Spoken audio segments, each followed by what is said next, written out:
Preparing live stream. All right. If anybody can see this, welcome. We're about to, we are going live for our next discussions with the Fascia Masters. So we're just getting this all set up. We're going to introduce our very special guest shortly. Here we go. Pinned. Okay. So we got the chat up and running. Okay, so we are live here. I'm going to see if we can share this right now. Share post. I'm going to copy this.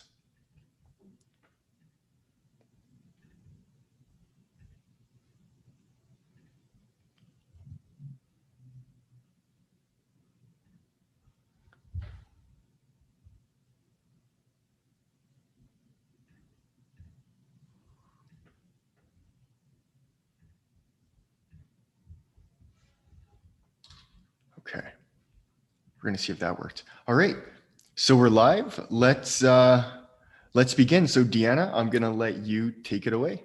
Wonderful. Thank you so much for joining us live with discussions with the Fascia Masters.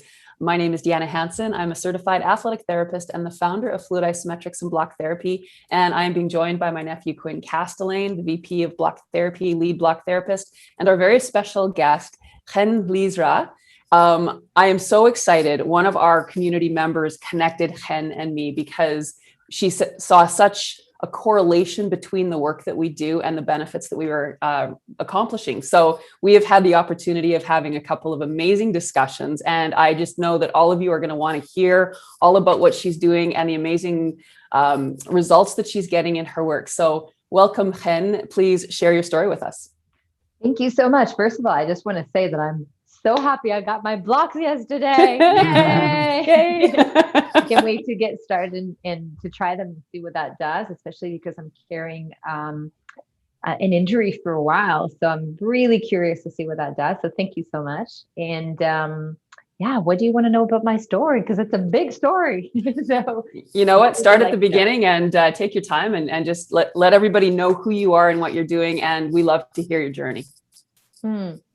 So my journey has been a complicated one and also a very one that I'm very grateful for. So, you know, to dive straight in, my mom got mentally sick when I was 11 years old, and she was manic depressive. I say was because she already passed away.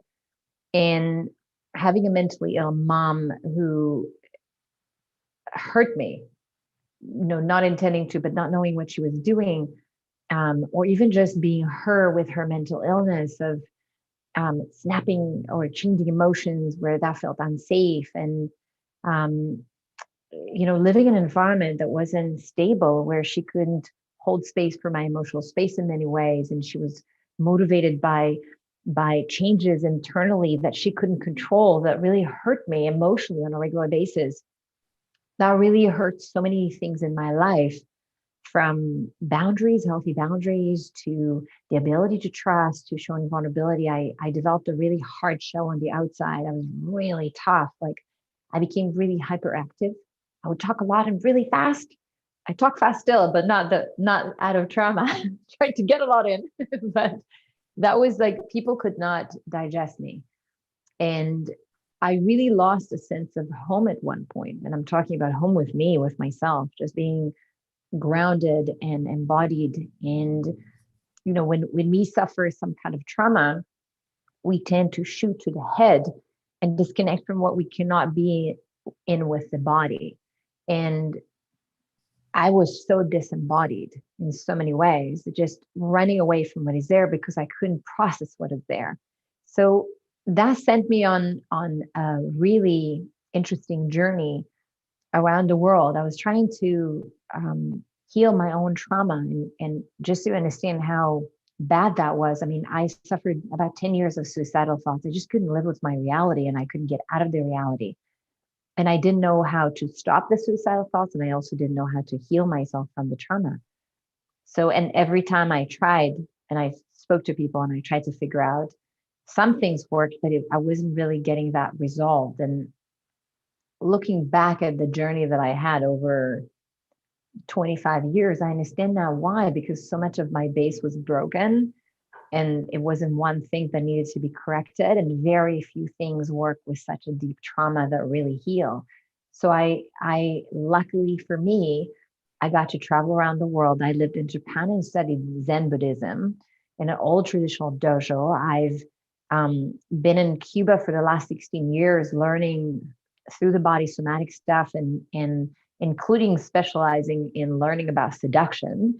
But beyond just the seduction is learning the 5 elements that kind of bring us to true nature and bring us to a healthy place. I've gotten to spend time with shamans and train, and heal myself through shamanism and breath work and rebirthing and so many different disciplines, and really learned what works and what doesn't, to the point that, in all honesty, now I wouldn't change a thing.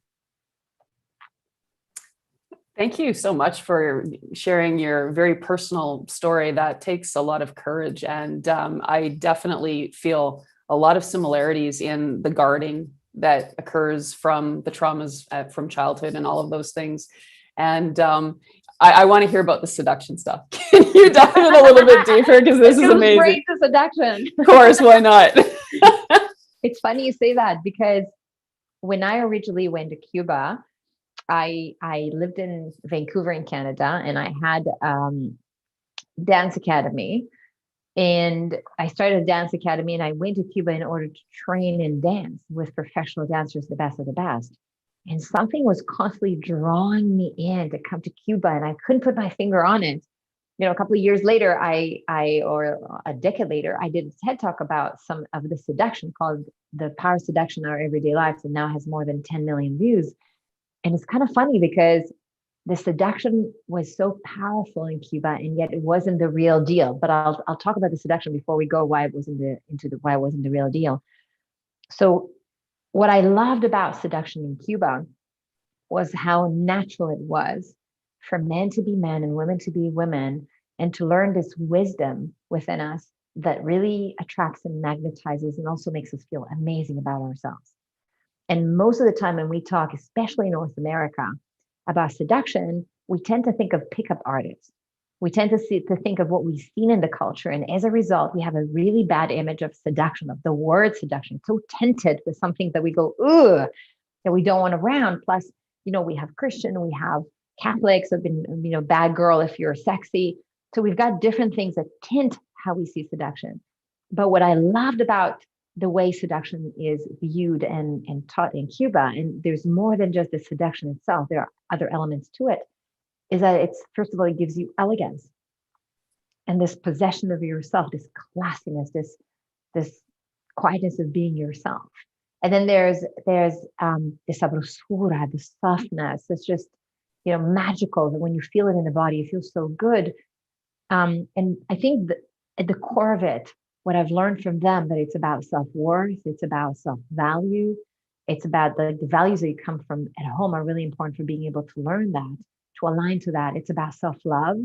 A mother will teach her daughter, for example, to stand in front of the mirror every morning, go like, so bella, I'm beautiful, and just adore herself, not from a place of ego, but from a place of loving what she sees, to believe in herself. And they feel so grounded. I remember, this is a great story. I remember walking into a restaurant in Cuba, and this woman goes into the washroom and she cleans the washroom. And then she comes out of the washroom and she stands like this, kind of sexy, like she owns the whole restaurant. She looks at you like you're nothing almost. And I was like, whoa, did she just clean the washroom? What just happened here? I'm like, wait, what are they taking here in this country? What are they eating? What are they having? And how can I have it too? And I was like, whoa, that was amazing. And to understand that they're taught that what you do is not your value, it's not who you are, was just mind-boggling. You could walk into a washroom, clean it, come out, and know that you're worthy, is something that we haven't seen in the Western world. That was like, whoa, I want to learn everything about what they're doing. That is so cool. And it so reminds me of how I used to feel when I was younger. I finally, at some point along the way, understood the difference between sensuality and sexuality. And for me, when I was before blocking and before this whole process, I was very boyish looking. I had no waist. Well, I carried most of my weight in my core. So, I mean, I had a lot in there, a lot of waist. But what was really impactful for me was beyond how I physically looked. I didn't feel sensuous because I was so blocked and so boyish looking. And that took that feeling of self-worth away. And for me, as I started to change my body and I really started to tap into that area of my body, that was the first thing that really allowed me to feel more like a feminine, like a woman, and that was so empowering because I was the best friend to the boy. I wasn't the girl that like the guys wanted to be with. I was the girl that the guys wanted to be friends with. So for me to kind of flip that and change my understanding of what that actually meant, because that whole understanding in my past threw me into some really negative behaviors that I am so glad I'm well beyond and away from. But like, again, that was the seed of everything that came, but it took me to some really dark places because I was trying to feel who I was as a woman, and I was completely confused. My dad wanted a son and I was the third and last girl. So my whole life I was kind of wrapped around this boyish masculine energy that I was attempting to understand in myself without recognizing the woman in me. So yeah, I could have used what you had back then. Yeah, and it's so beautiful what you say, because just even looking at what how your dad wanted a boy and treating you like, I wanted a boy, that comes into us as part of what becomes our somatic imprint. And the somatic imprint, there's what the belief system of what we heard, how we were treated, but also somatically how we experience people around us. So for example, if your parent is kind of afraid and you feel that through the body, then you become afraid too, because you feel it. When a child is born, doesn't speak, first cries, right? Everything is somatic, is through the body. You cry, you laugh, like you communicate through the body, through feelings and sensations. It's over time that we go into overthinking. So one of the things I love with the work that you're doing is that it's so physical, because we have to lean back into the body, into ourselves, in order to heal and connect with the body, to be back in alignment. So a concept that's really important is the difference between resonance and dissonance. So you were talking about a feeling of dissonance, where when we're in resonance, we are where we are and we're feeling what we're feeling, and we're embodied. We're in our body, we're able to be there. When we're not able to be in our body with what is there, for whatever reason, you were describing, being too bulky and not feeling comfortable in your body. So we kind of shift emotionally to the side to not be there. And then we're in dissonance. There's a feeling of being off. And part of the work that you're doing with the block therapy, without even knowing enough, I've only seen enough, is that you bring them back into alignment, into resonance, so that they land back into themselves, into an embodied state. And this is not just, I looked just at one video, that's all I got to see from the start of program. And I love how you tell them to lean on the block, and then you tell them take a big breath and get up and feel what is right. You're already aligning them emotionally to pay attention. Paying attention to the body is always through feelings and sensations. The body doesn't communicate by picking up the phone. Hey, Chen, tomorrow what you're doing doesn't work for me. I'm not feeling good. It's too much stress. What it does is it suddenly produces the effects of feeling sick. Like suddenly you're nauseous. How many of us have gone in a situation where we're on a deadline? We decided we're going to do something, and then we start to feel sick because we've been powering through. My throat starts to hurt, maybe the ear hurts, something, but the body's signaling, hey, you're working too hard. This is too much for me. I need you to back up again. And then what do most people do? They notice it. They go, not feeling so good. I'll just power through one more day and then I'll take a break. Boom, the system crashes for 7 days because you went too far. But if we really pay attention, because the body just signaled and I go, I heard the signal, the body said too much, and I maybe reduce a little bit of stress or take one day off, and then you actually recover, and then you have the next 7 days. But we listen. We either don't know how to listen to how the body communicates with us, or we listen and we don't do anything with it. We ignore it. That's what happens most of the time, versus really being in alignment where we pay attention and we are in conversation with our body, so we can have better performance. We can live from a balanced state. We can be happier, have more vitality. all those amazing things. So what are some of the ways that you teach people the art of seduction?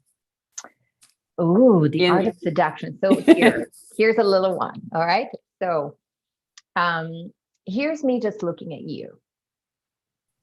And here's me looking at you.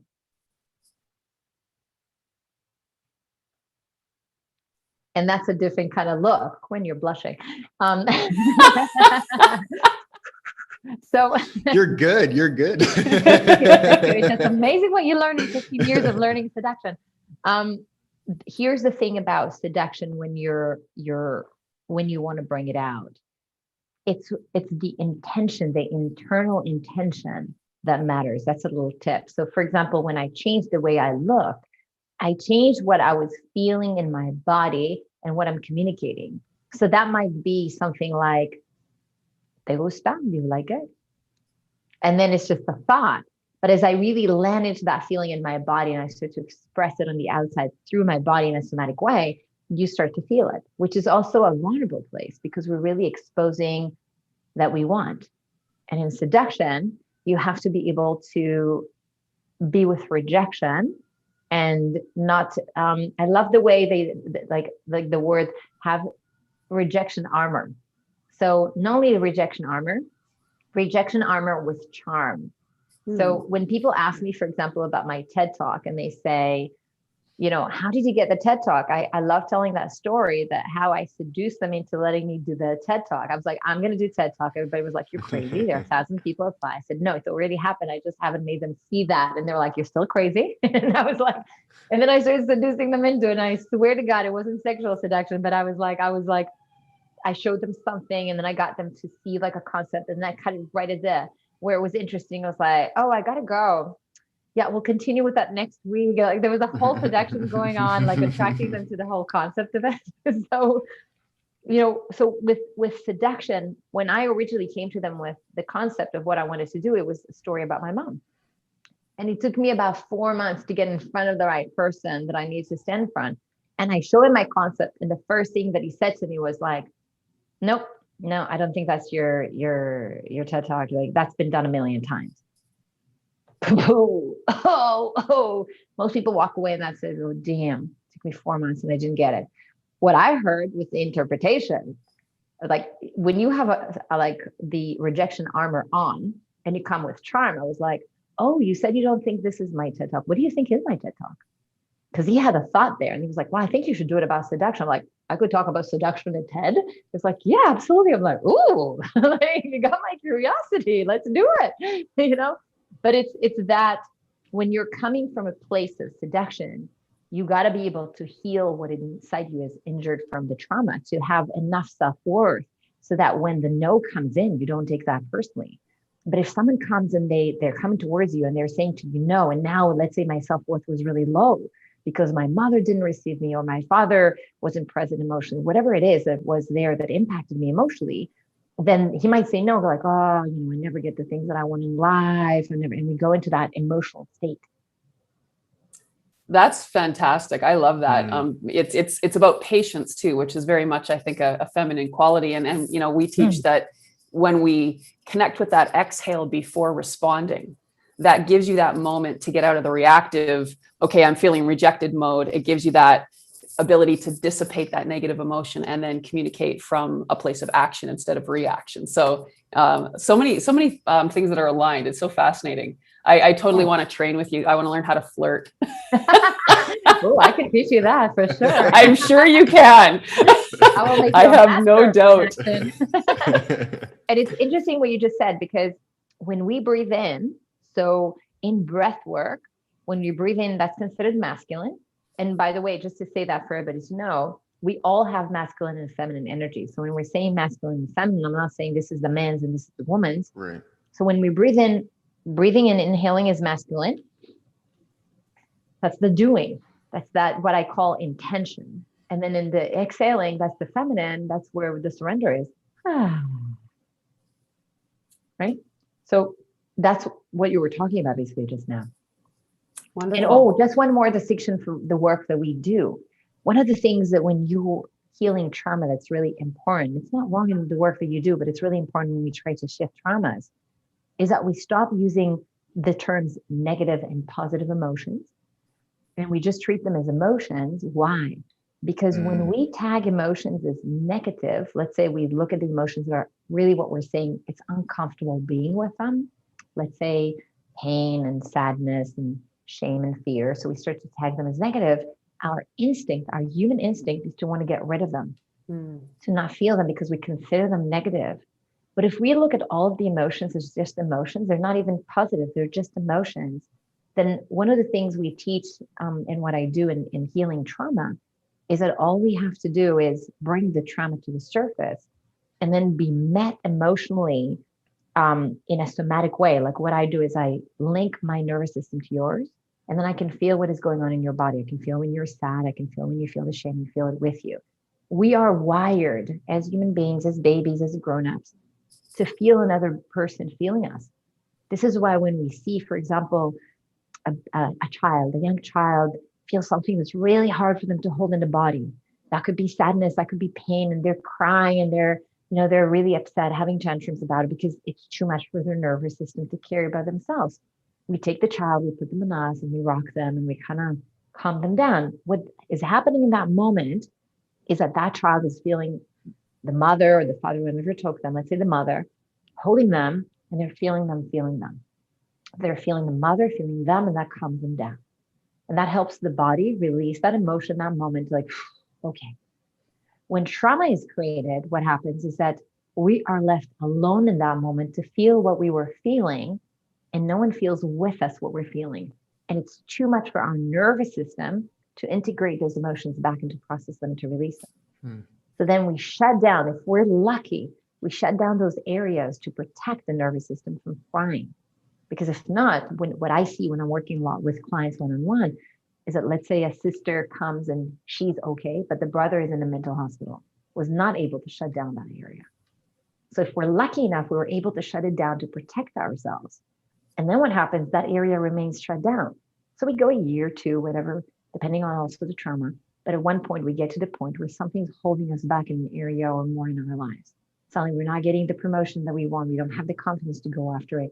In love, we're getting into the wrong relationship. Like it always looks like something's not working and we can't quite figure it out. And when you dive in and you do what I do, a somatic intelligence assessment, I go into the somatic imprint to find the root cause and see what went into them from generation to generation. You find what happened and what got blocked. And then you can heal it and open it and teach the body again how to release those emotions so you really heal. And that's amazing. Question. So again, so many similarities. Like we always teach, like, when you're blocking, it's like you're giving your cells a hug. So I see all these similarities. And with block therapy, we have, as I'm sure you do, healing. I like to call them opportunities instead of crises. What kind of healing opportunities do your clients go through when they start to bring up this energy and release it? So we look at it a little bit differently. So I look at it where they want to go, what's blocked in their lives, and then we kind of backtrack to the root cause. Because as you know, you put a plaster on top, like a Band-Aid on top, like that's not going to resolve it. What you want to go is to the root cause and then release what is really stuck there. So then I work with two different ways. One, what I told you before about connecting the nervous system and then letting like healing. It sounds simplistic, but it's so hard to learn how to do that and then do that with clients. But it's also super powerful. Like I see a tremendous shift within 3 months. People change their lives completely, which is amazing. And I'm sure like the same kind of like results that you're seeing with block therapy, where it's like, it's not something that takes years to get to, but you figured out something, having had my body to heal and figuring over so many years, one of the things I wanted to do was give people the opportunity to get there quickly, not to spend the next 20 years like me figuring it out. Like the same as block therapy, you figured out something, you said, I want to create something where people are able to get there quickly and not spend the rest of their lives trying to figure out the journey. Let me save them the time and give them something super effective. The second thing that I do is I work with the embodiment. So, actually, I'll show you this. So when we're working, we talked before about the seduction. I said to you, that wasn't the main thing. Like it took me time to figure out, and let's come back to this. So this is the 5 elements of somatic intelligence, and that's the method that I've developed. And this is something that I extracted out of Cuba. And before I go into this, why is that so important? Because Have you ever had a chance to take a time machine to the 50s or 60s and see what happened in the 60s, 50s and 60s? Well, I did. Because when you go to Cuba, this country got locked in when I arrived in 2005. No internet, no connection to the world almost. So you were in that moment and everything got locked into the 50s and 60s. And then I would fly back and forth. And after a while, I was like, wow, there are certain things that we've done so well as a human race and we've improved.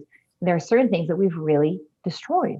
On the emotional human level, the emotional intelligence aspect of it, they're impacting the very things that we're craving the most now in the Western world, our happiness and vitality. And we suffer so much stress and overwhelm and pain and sickness. And they're living without almost anything, this really joyful, happy, grounded life. And you go, what the hell? Like, how? So, not only that, but coming to Cuba, I was cognitively okay, but my body still held trauma. And trauma can be held both in the mind and in the body. And what you do, it's also really important because you could be helping them heal their bodies, but if they're not really dealing with the emotional aspect of it, which is what you're bringing it, the injury can stay in one place because we're holding on to something emotional, which is also important to release. So what I did in Cuba, when I was studying in Cuba, was healing my own trauma from the body when I didn't find a way to heal. That got me even more curious. I was like, what the hell is this?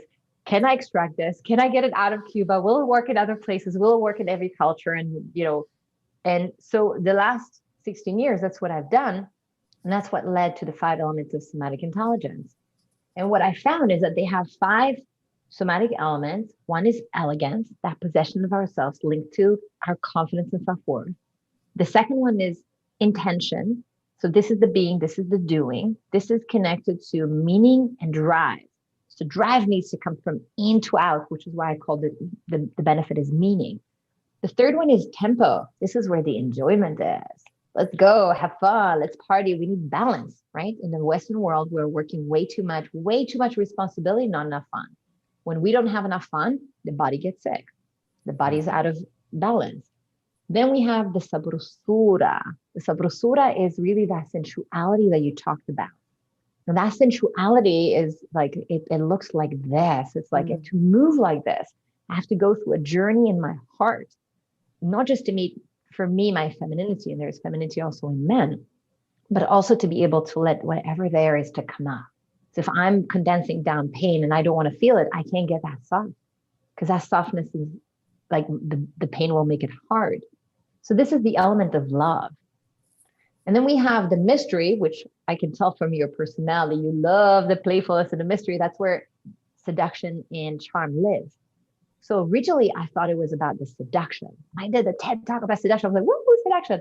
And then I was like, oh my God, it's just a little piece of the bigger picture.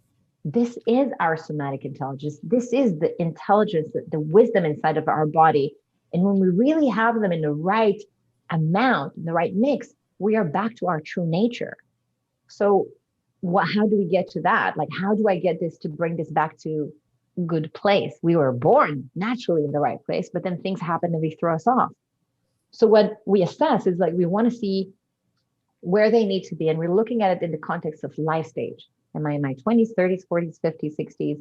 Am I married? Am I going through school right now? Am I divorced? Do I have kids? Like, what stage in my life I'm going to meet it very differently. Somebody in their 20s have a lot more mystery and playfulness than somebody who's 60. And not to say that someone 60 couldn't have it, but generally the body produces a lot more of that desire and in wanting, right? The mojo goes down with the years, but at 20s, we're like, okay, let's go, feeling the sexiness, right? Like, for example, we've got the cultural identity. So just to give you an example, I was born in Israel.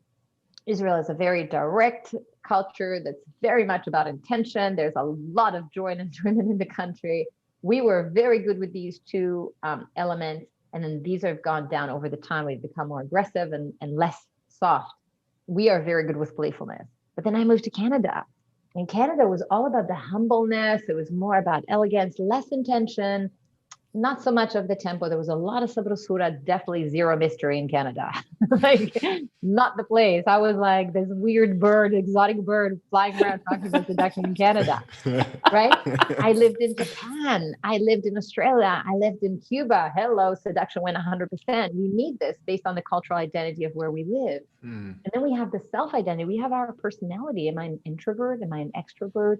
What kind of values did I grow up with at home? If I got tons of love at home, like in Cuba, I have lots of sabrosura in me.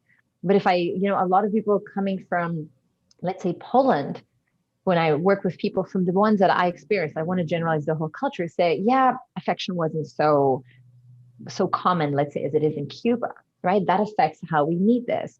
Am I homosexual, heterosexual? What are my religious views? So this gives us the specifics to us. And the trick is to understand where we are. And let's say that this is my maximum. So all of this is going to be red. But let's say I'm here and my maximum is here, then this is going to be red and this is going to be blue. I'm still missing that to get to my optimal. So we can really calibrate our performance. And imagine, for example, so that we have like a real example of how important this is.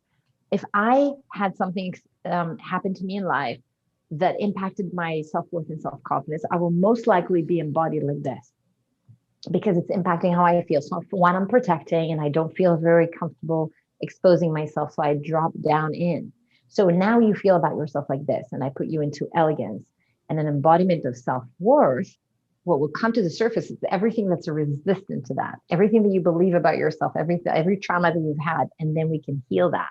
So we don't just change, that like learning how to embody elegance, for example, is a power pose that changes the chemistry in the body in 2 minutes, which changes the behavior and changes the results.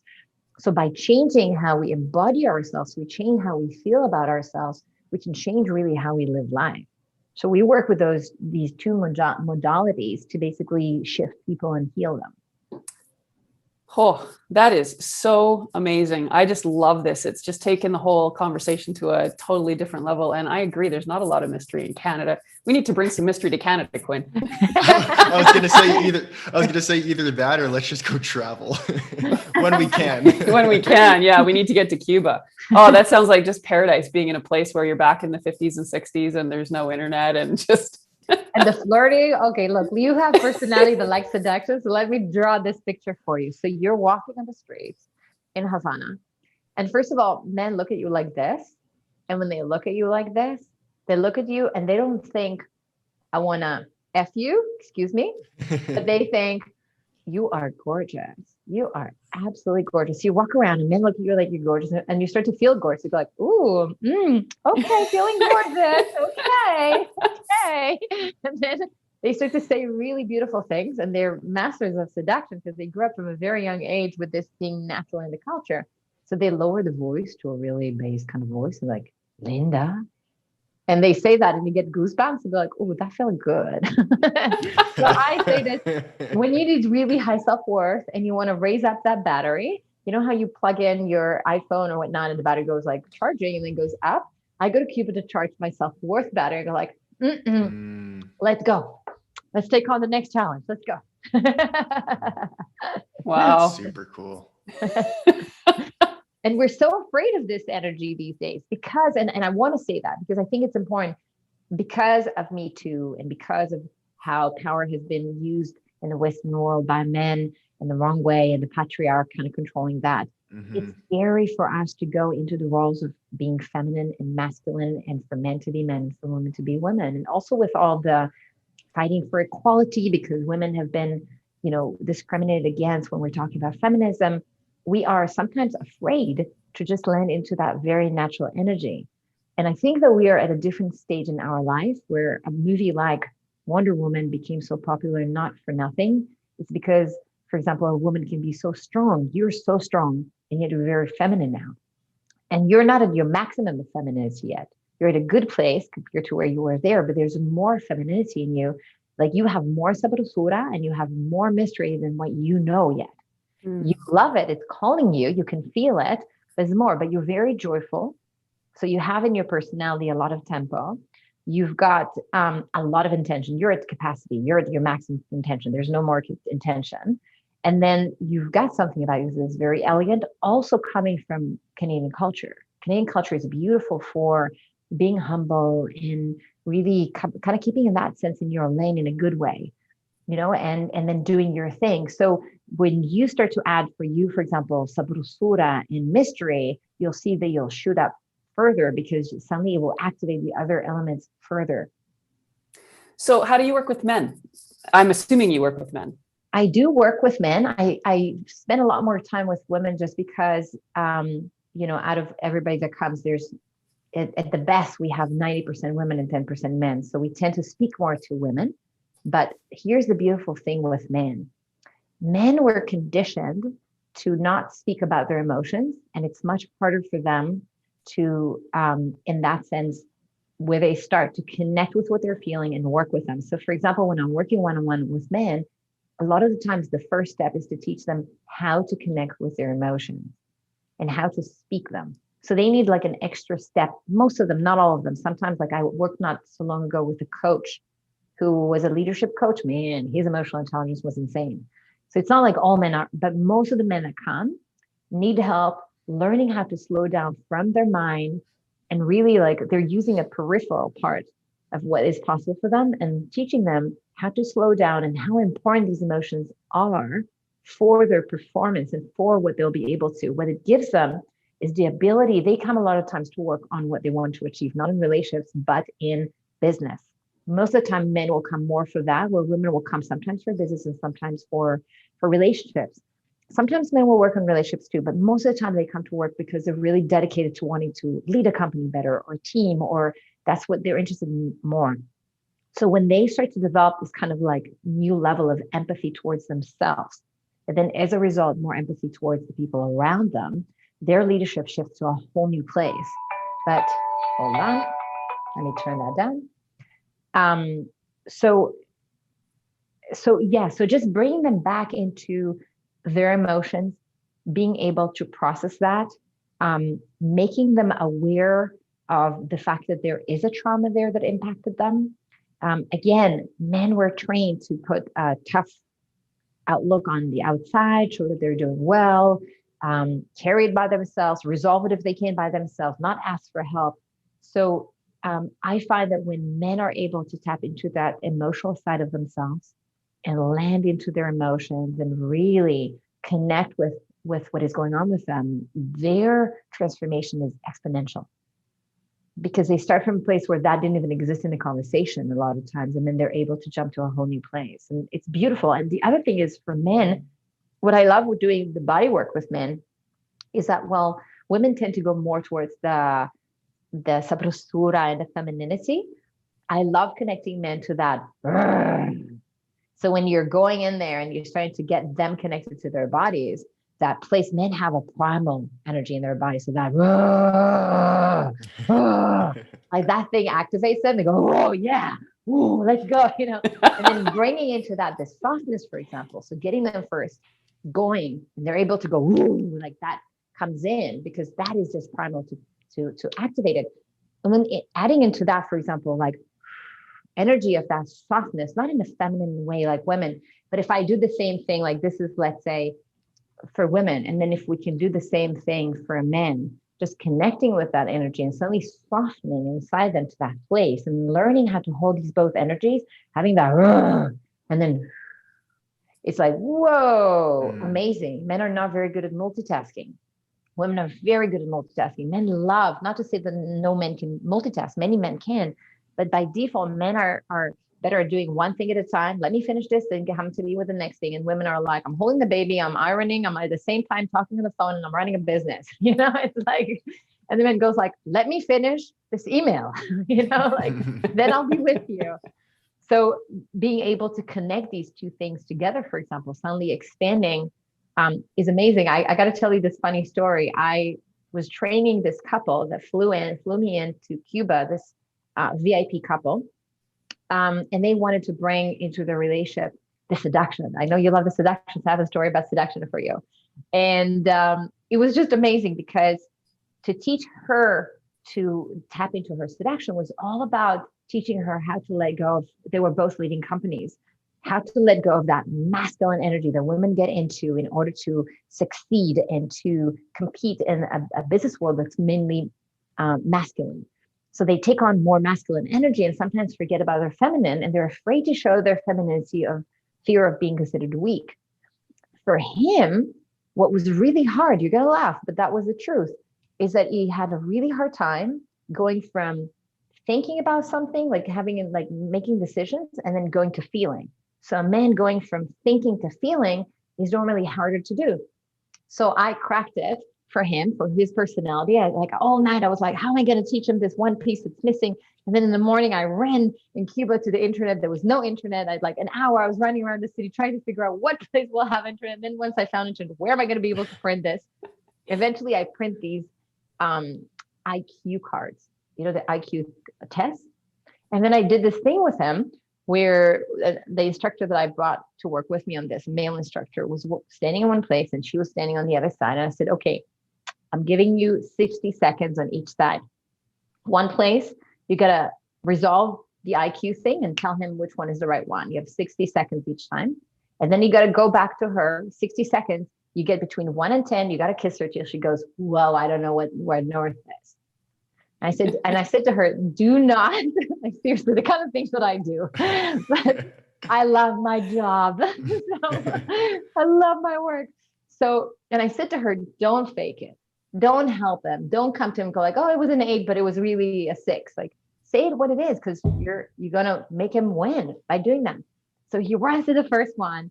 He does the whole thing, 60 seconds, didn't take him long, resolves it, runs to her, kisses her. She goes, 6. I go back, runs back, 60 seconds, resolve this thing, comes back to her, and he's competitive. I mean, he's a business owner, right? He's got to win now. And then we've got this guy going, and he's got the primal thing going, and he's kissing her again. She goes, 8. And he runs back and he does the IQ thing and he resolves it really quickly and he runs to her and he kisses her and goes like, I don't know. Like, you just graduated. That's brilliant. And that's how he learned, because I was trying to teach him why was I doing this? Because I was trying to teach him how to hold that space for her where he's protecting her like a guy, but at the same time being able to be sensitive enough to her. Because that's a lot of times where guys suddenly go into and they do this thing and they could be a little rough and it's like, whoa, and doesn't understand, you need to come a little softer here. So how do I teach you to be soft and to feel and have that empathy, but at the same time be able to lead to where you need to lead?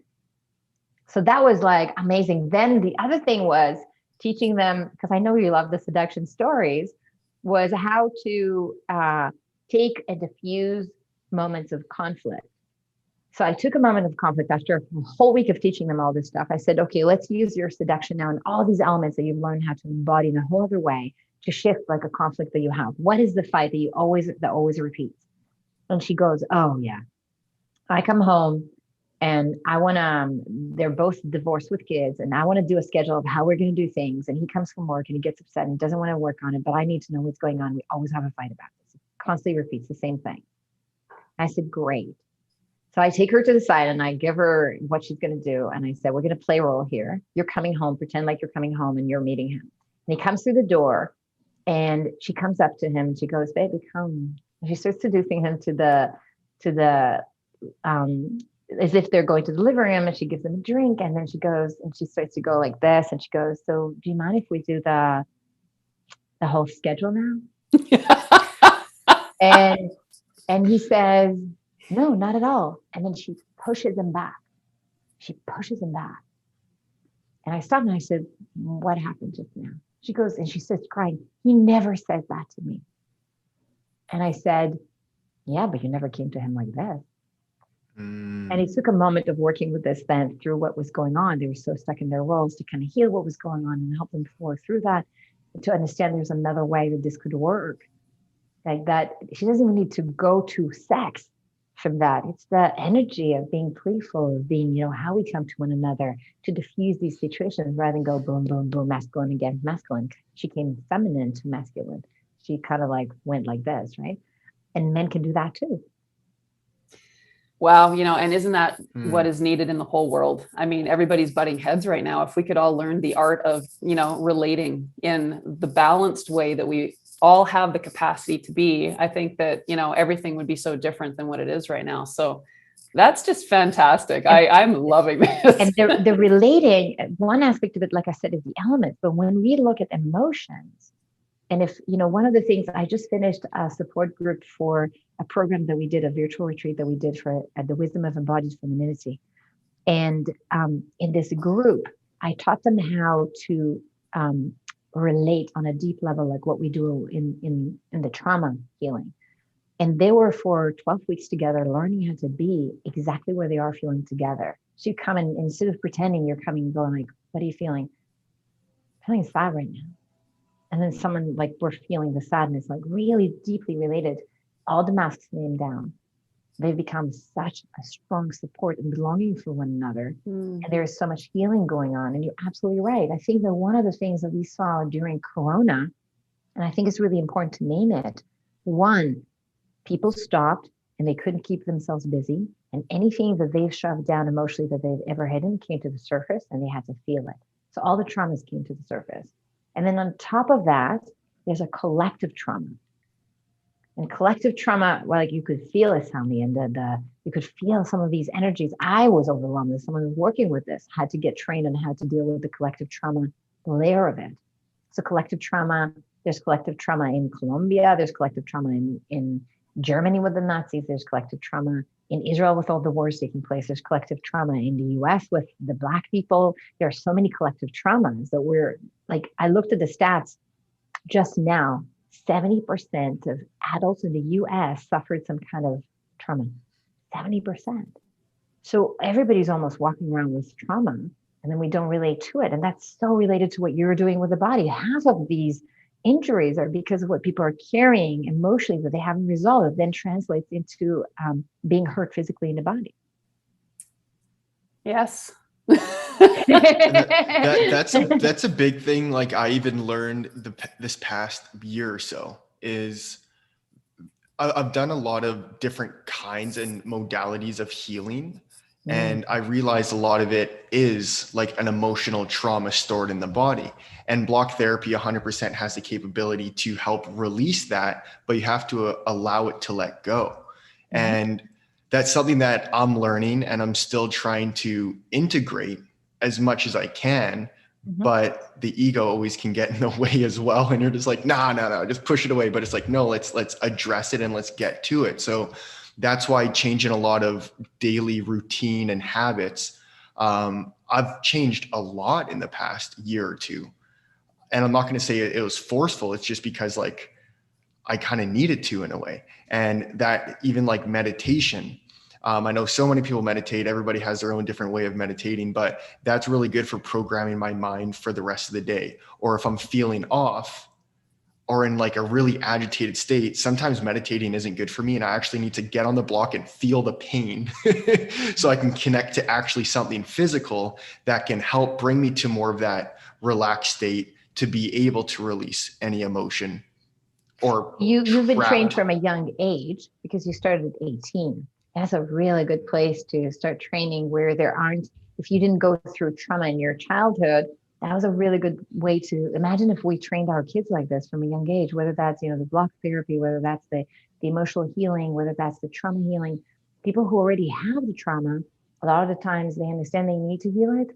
They don't know how by themselves. That's the main thing. And what we have to show them is really to teach them about how the body works and how we heal the trauma and what to do in order to release it. Because if not, it's just stuck in the body. And then people start to think that something's wrong with them because they're not able to let go. Like, why can't I let go? You can't because you don't know how. And that would be more of the feminine energy is you mentioned the surrendering, the letting go, because I was like pretty opposite and I'm trying to like have more of a balanced energy. So it can be hard for me to surrender or to let go to certain emotions or things because I like to be stoic in my nature and just like go, push the emotion away. I don't feel pain, keep going. And that just kind of ruined my body because right. So let me stop you here because that's exactly what I talked about guys, right? So that's a really great example. So being stoic doesn't take away if you're able to be vulnerable at the same time. You could be both. Right. So in our culture, we've learned this or this. And that's not true. It's actually this and this. Right. What you're learning over time. So you have a lot of intention and you like to be stoic. So there's a lot of elegance and a lot of intention. You don't need to reduce your intention. You just need to be able to tap into a softer place of yourself while you're being all of that. And that gives this amazing power. I got to tell you the story because I think it will really inspire you. When my first career was in animation. I was an animator in Canada. That's how I got to Canada. And I worked in one of the top companies in Vancouver, and they ended up in a situation where they really struggled and they were close to losing the company. And I was on a working visa at the time, and they didn't pay salaries for 2 weeks, and we were really in a bad place.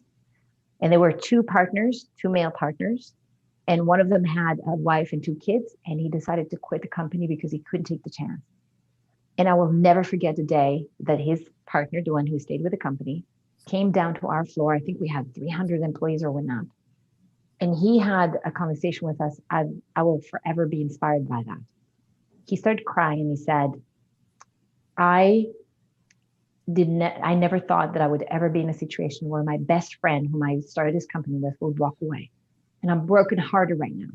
But I can tell you that we can do this, and I will not stop until we do. And I know that I can pull through, but I can't pull through without you. So I'm asking any one of you that can stay here right now. And he was crying. I'm asking any one of you that can stay and fight with me to fight with me. And I also understand that if you have a family and you feel unsafe right now and you need to go, that you have to go, that you will. But I'm asking any one of you that can stay with me. I will pay you all of your salaries back. Don't worry. I was on a working visa. I had 1 month if that get canceled to get out of the country. And I stayed to fight. I was so inspired. I was like, whoa, I've never seen leadership that was so amazing, of being so powerful and so vulnerable at the same time. It was just like, how could you walk away? That was the Jerry Maguire moment. Wow. When he was doing that speech, and then Renelle what's her name? Zellweger? Yeah. She was the one that, followed along. That was a great movie too. Wow, that's a fantastic story. So what was the outcome of that story? We pulled through. You pulled through? We totally pulled through. Everybody worked really hard. Nice. And paid back all the salaries as he said he would, and we pulled through, and they continued on for years and years to go. And it's amazing to see. And I think for men, we haven't had enough models. What you were saying just now, Gwen, about I tend to shove my emotions back. I want to go towards the pain. Pain is masculine. Pain is right. But you can feel the pain. It's fine to feel the pain, but you can also go to a more vulnerable place and say, man, I'm feeling scared right now. Mm-hmm. Right? And maybe that's what's there. And it's such power to be able to do that. You'll see that more and more people will relate to you when you can do that. Mm-hmm. And that's another thing I'm trying to address as well, because I didn't realize I was also living in extreme anxiety for almost my whole life. I had no idea. I thought that that's just how we're supposed to live. And then I had to go on this new diet, cut literally like everything out, from sugar to alcohol to pretty much caffeine, like everything. And my anxiety started to well, I didn't even know it was anxiety. I just started to feel calm. And I'm like, am I in a parasympathetic state like 90% of the day right now? This is super bizarre. Like, it felt odd. Like, it felt really weird, but it felt amazing. It felt like it took a bunch of CBD oil and a bit of caffeine. So it's like I had the energy, but I was still really calm. So I'm able to actually work and accomplish a lot more. My sleeps have improved significantly, and it's just really interesting. But you mentioned getting to the root cause. So whenever I feel anxiety, I try to ask myself, like, where is it even coming from? Because now I'm actually more conscious of it. So let's say I was always at like a 7 out of 10 anxiety, but if it got to like a 9 out of 10, I'm like, okay, I'm about to lose my mind. Why am I about to lose my mind? Like, what's the actual cause of this? Let's break down my day. Let's break down what's going on. Okay. So work is kind of like my life. Dan and I is kind of like our life. So I'll break down work into like many aspects. I'm like, okay, is this going good? Is this going? Yeah, that's pretty good. And then I'll do like, okay, how's this going? How's this going? And then that's how I can determine, to an extent, again, this is just how I'm approaching it. I'm sure there's a much better way to approach it, but that's really helped me as well, because I'm able to actually find something, then sit with it, and then try to like problem solve around that. be like, okay, let's try to not let that happen again if I'm able to find the solution. Yeah. So anxiety, you're absolutely right that when there's so much anxiety in the body, definitely when you get to 9, but also at a 7, it's like you're full gas neutral and you're burning so much energy. And by the way, when we have trauma, it's the same thing. So if you raise your shoulders now and sit like this, that's not comfortable. After a while, your muscles start to hurt. But if you're doing that for 10 years, how much energy are you expanding? And especially as you're going older, you have less. And then you go, ah. And that's what it's like when we let go of what we need to let go, which is what you did with anxiety. And you're absolutely right that we have to find the root cause of it. So the first thing when you said that, I was like, I wonder what happened that caused that anxiety. Like the first thing, like I love to open up the hood and see where the engine is, what's going on. So there's a good reason why your body produced that anxiety.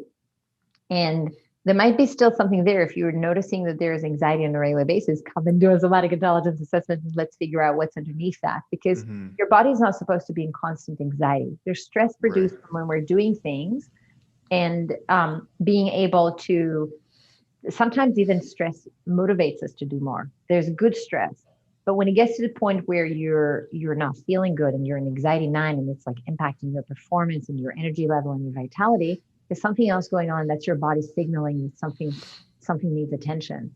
So we absolutely need to find the root cause of it. Also, and what you said that I love is that what we put in our body and the habits that we have are super important as well, because they impact us as well. So if you're eating a very healthy way or eating junk food, that's going to impact you as well. And that can also create anxiety in the body as well. So you're already doing most of what you need to do, including where is it coming from and then sitting with it. You don't necessarily need to fix it. Sometimes what you need to do is just be able to sit with it. Sometimes. No, that's really good that you said that, because that reminded me. I did this really interesting session with Lisa Gunshore, who's amazing. And she was telling me, because I'm very intense and I know that. So I think that's where a lot of my anxiety comes from, needing to be like a perfectionist, go, go, go. The whole story of how kind of block therapy had to like restart, and that was extremely stressful, but I got addicted to the hormones of stress. I think that's something like Joe Dispenza will say. And I was just kind of caught in that realm. Like I couldn't stop. I kind of lost my train of thought there, actually.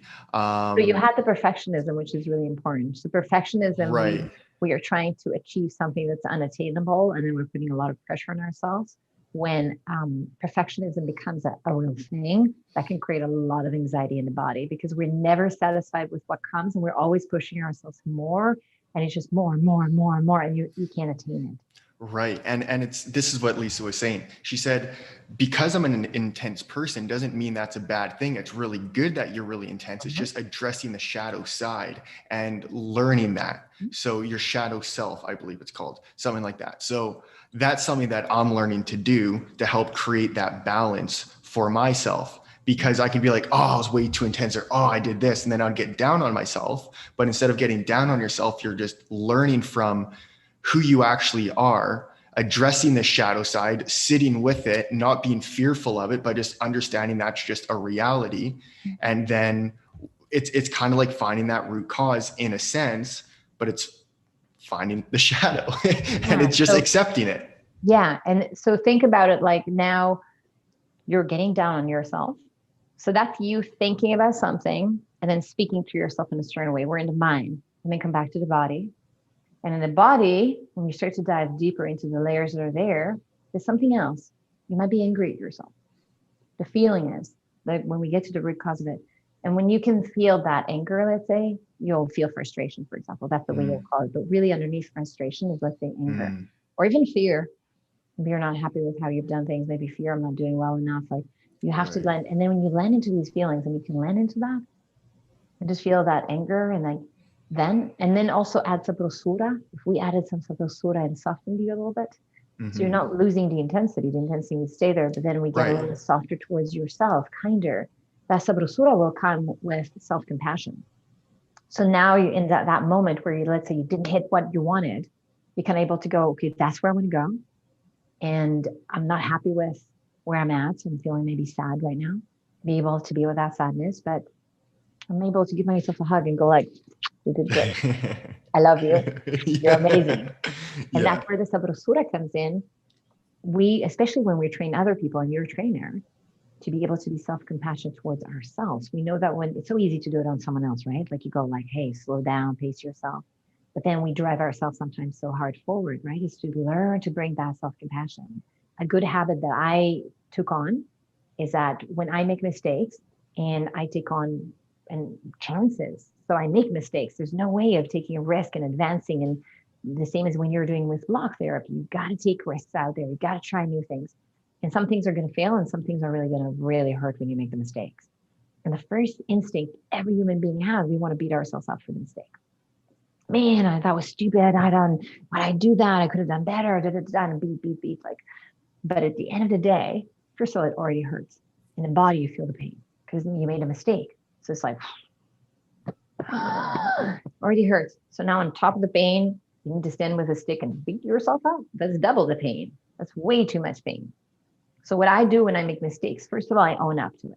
I go like, okay, I messed up. And then I go like, that hurts, doesn't it? Don't worry, it's gonna be okay. Just own up to it. And give myself a big hug, as you said before about the block therapy. Give yourself a big hug because it hurts to make mistakes, and there's no way that we're gonna grow without making mistakes.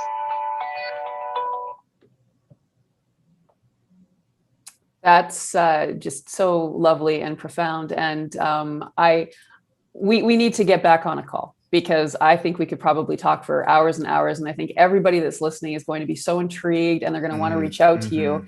But I think we should respect everybody's time. So we did get you blocks. You got them as of last night. So I would love to connect in a month from now, and then we can get back on a call and we can share partly your experience with block. And I would also love to have some sessions with you so I can share my experience with what you do. Yeah. And I'm sure Quinn would as well. And then we can just keep, sharing with people and giving people opportunities to be the best versions of themselves. Yeah, absolutely. And just to tell people that we are leaving them with 2 gifts. So for men and women that want to develop executive presence, we have a little gift at somaticgift.com, and you can download a PDF file that had links to videos that are going to teach you somatic exercise and how to develop executive presence.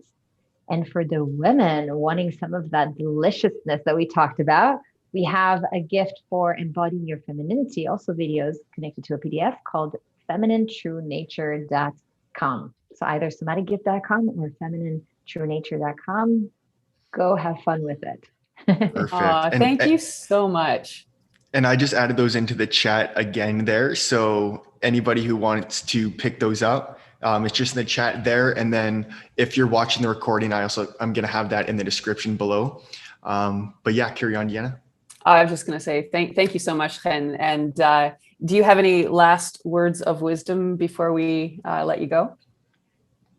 You've already given us time, so you don't have to give us more. This has been a full hour of amazing really okay, wisdom. But I think that the important thing is to remember that when we come back home to ourselves in such a profound way, through the body, through the emotions, we feel amazing about ourselves. We feel grounded. We feel our self-worth. We stop pleasing.